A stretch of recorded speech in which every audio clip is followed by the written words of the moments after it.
So when I think of classic nostalgic video games, I get taken back to my 12-year-old self, and I'm chilling on the couch with some of my buddies, and we got some snacks and some sodas, and we got that split screen thing going on when you're playing the Lego games where it's it's the split screen, and then you get a third person in there, and then sometimes it's just a black box in the corner because they didn't want to divide it unevenly. It's kind of weird, I don't know. In fact, this is still an activity that occurs in my day-to-day life, but instead of my couch, it's like a Discord call, and instead of sodas, it's anywhere between 7 and 12 beers. Regardless, one of the main things about these memories and experiences that makes them so important to me is music.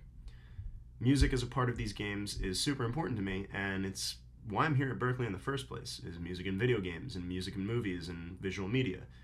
It's super cool. And when I think of those essential couch co-op moments and music from games that I really like, I immediately think of the legendary Martin O'Donnell. And of course, known for his work on one of the most recognizable games of all time, Myth 2. Kidding, relax. Of course, I'm talking about Halo, and specifically I want to talk about Halo Reach. Reach is an absolutely legendary game, not only because of the legacy of its predecessors, but because this is one of the earliest titles other than ODST that allows you to play as someone other than John Halo, sorry, Master Chief. And you play as Noble Six, who's a different person other than Master Chief for once, and you lead your fire team into combat against the Covenant, and there's a lot of shooting and a lot of explosions and a lot of aliens and a lot of Cortana and a lot of whatever the fuck this is. This game is really fun, and the music continues to build up from composer O'Donnell's epic score from the previous games. Before everyone knew Marty as the country's favorite Nevadan Congress-elect.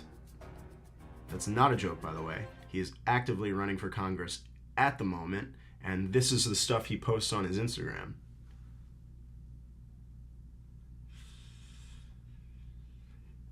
Yikes. Anyways, before they knew him as that, they knew him as Mr. Halo, Mr. Halo. That's what he does. He's the Halo guy, he's the Destiny guy, makes really great and recognizable music. Even with this, I like Reach because it develops and changes the sound font to be slightly more unique and personal, given the nature of not playing as John Halo. Sorry, Master Chief. Furthermore, during the game series' conception, meaningful music taking a prime role in an FPS game was not super common. Not to say games like Doom and GoldenEye didn't have absolutely banging soundtracks.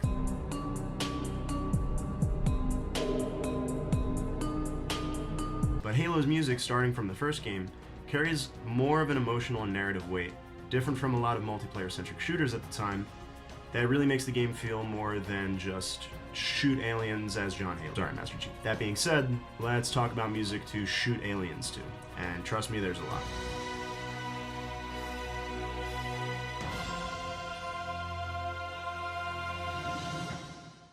So I said there's a lot of music. Here's all the music that's in the game, asset-wise. It's super daunting. I'm not going to talk about all of it, even though I'm sure everybody would love for me to talk about every single little piece of music, whatever. But one of the things I want to emphasize is that this amount of music doesn't necessarily mean that the technological advancements made during the production of the game were really anything to write home about. The developers and composers instead used whatever basic layering or resequencing techniques that were available to make the music stand out in a unique way. Music in FPF games were often known for accompaniment purposes and to enhance excitement. However, observing the way the music functions in various missions in Reach really helps us bridge a gap between narrative function and gameplay enrichment. The first clip that I want to discuss is from one of the earlier missions in the game, specifically Mission 2.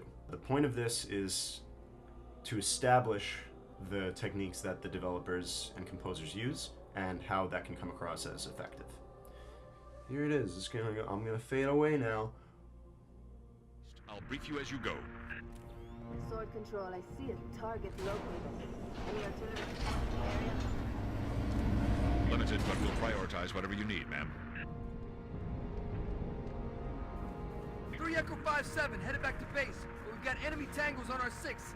How copy? Heads up, Noble. Heads up.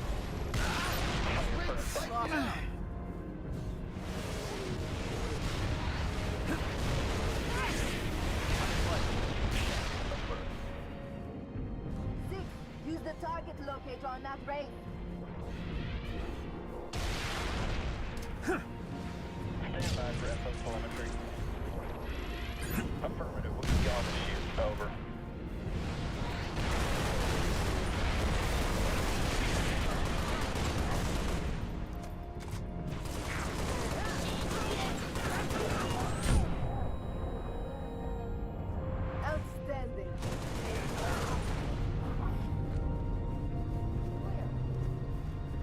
Inbound with Transport 6.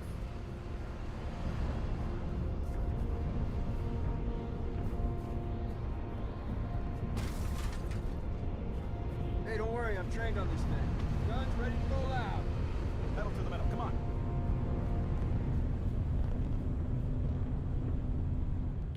During this mission, as you enter combat, the score begins to swell as the full orchestra provides some provocative and swelling pads. This continues over the combat, and we even get like that classic low pass filter as the health gets lower over the sound effects.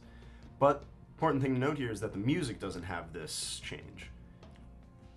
In my opinion, that kind of makes it feel more important. The fact that they're keeping the music there instead of taking it away kind of emphasizes how important it is. It treats it more like a movie soundtrack than a game soundtrack. It's more cinematic and epic.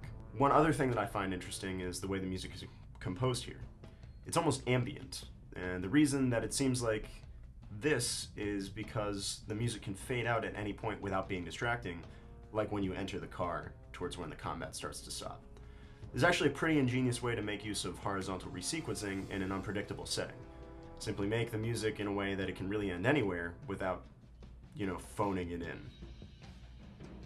Despite beautiful swelling music being an interesting compositional technique here, we can also see some of the classic Halo like driving drums into like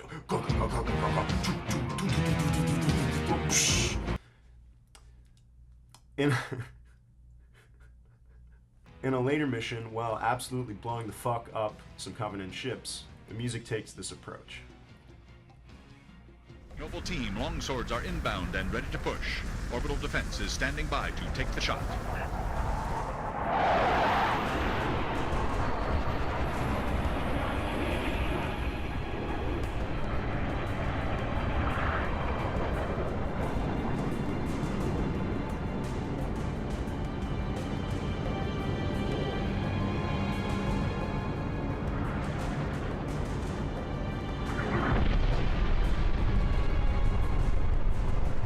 Beautiful, ain't it? Someone should take a picture. Nice work, by the way. I aim to please.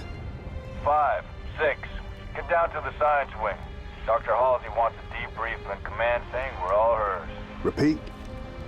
Sounded like you said Halsey. I did. Copy that, on our way. Don't need... While this music provides some excitement, the lack of instrumentation is allowing us to hear, the insane number of explosions happening in the gameplay. This is actually pretty cool because it's a great example of vertical remixing. As we shift into a cutscene and the Covenant command ship is destroyed, this rhythmic pattern remains and strings slowly start to fade in. It is the same track, although parts of it are repeated, but now it just has more elements. You wouldn't even notice it normally because the transition is so smooth. The drums even fade back out at the end and the strings transition into a new, more emotional track when the two characters are talking to one another, which is also another great example of horizontal resequencing. I'd also be really pissed if I didn't talk about the last mission. The last mission of Halo Reach is one of the greatest things ever created on the face of the fucking earth. This mission is so awesome. The whole point of it is that you take like one final stand against the Covenant that allows your allies to escape. And the intro cutscene is just you, as Noble 6, on the planet Reach. You're about to go fuck some shit up. And there's got this like beautiful piano melody plays. It's like a slow, kind of melancholic piano ballad. And it's got that like classic Halo Dorian type thing going on. It's really great. And here's a transposition of it because I think everyone should know this piece, and I want to learn how to play it on piano.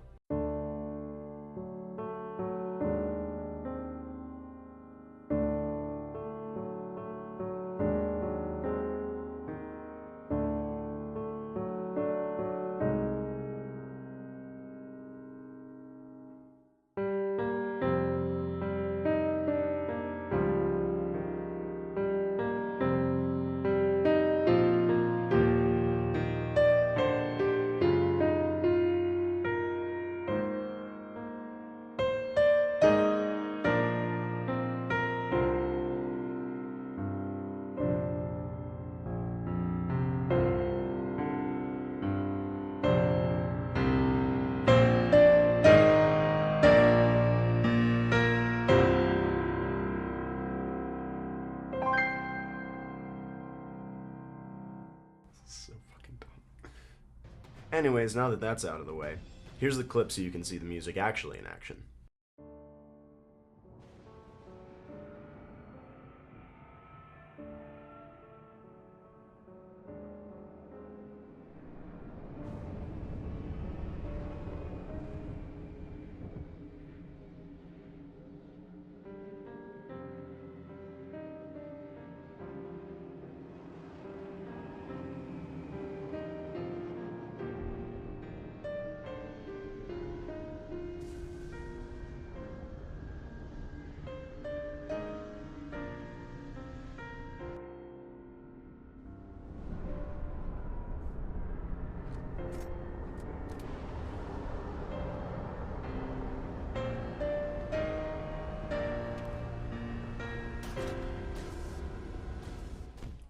Another important thing to note here is not only the empowering music at the beginning, but also the lack of music.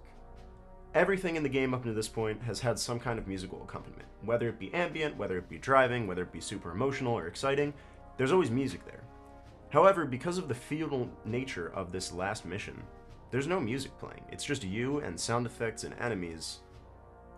And that's kind of crazy. The complete juxtaposition from the rest of the game by not utilizing any fancy remixing or sequencing techniques here, which we've come to expect as per the last few clips, really emphasizes the different nature of this mission and makes it feel super impactful. The first time I played this mission, I was like, fuck man, this is sad. I'm crying over here. And I think that's another important thing to note about music as well, is that as important as it is to notice great examples of music, I think it's really great to notice examples where composers and developers understand where music might not be needed, especially in a game known for its music. This game, at the end of the day, is nothing technologically special. They use what they have in clever ways, but at the end of the day, it's not the cleverness itself, but the effect that it has. This game is an emotional journey with a fantastic story, and personally, towards the end, I really felt like John Halo, Master Chief. Anyways, I hope this inspires you to go look at the Halo games and experience what I experienced as a kid those many years ago. I'm probably gonna get drunk and play this tonight, not gonna lie. It'll be a fun time. Anyways, that's it. Peace.